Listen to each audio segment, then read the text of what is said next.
Well, today's date, Friday, October the 10th, and here I am making sense of the market meltdown in the Dominion Post's business section of the Wellington morning newspaper.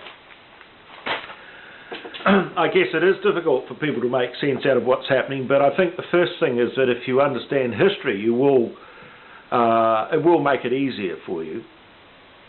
The current economic and financial collapse that we're experiencing is quite similar to what happened in the 1929-30 collapse, and just like in that time, it just went on and on and on. It didn't happen overnight. Effectively, we're actually doing a rerun, but the added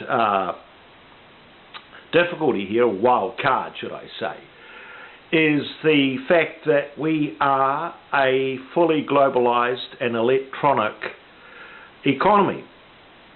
So what that means is that the speed at which events take place is much quicker, and the ability for people to sort of figure out what's going on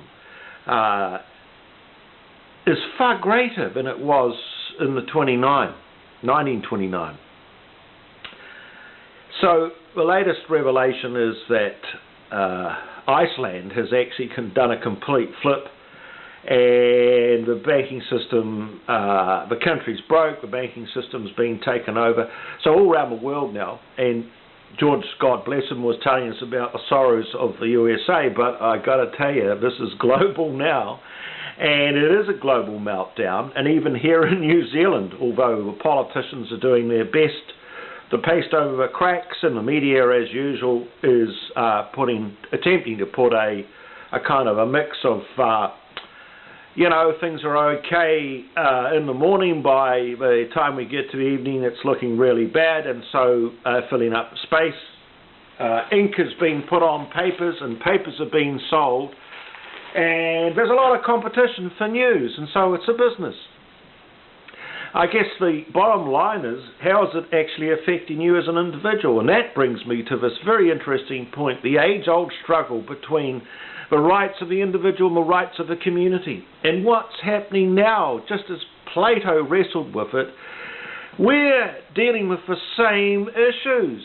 Look, at the moment, the community is being asked to bail out the follies of individuals. This is the socialising of the losses of the business community. We have state-run organisations, banks and financial institutions, and are doing a wonderful job, and the privatisers get hold of them and they cause terrible havoc. And as a consequence, the community is asked to carry the losses. And this has been going on from the time of the first historical accounts that were written down.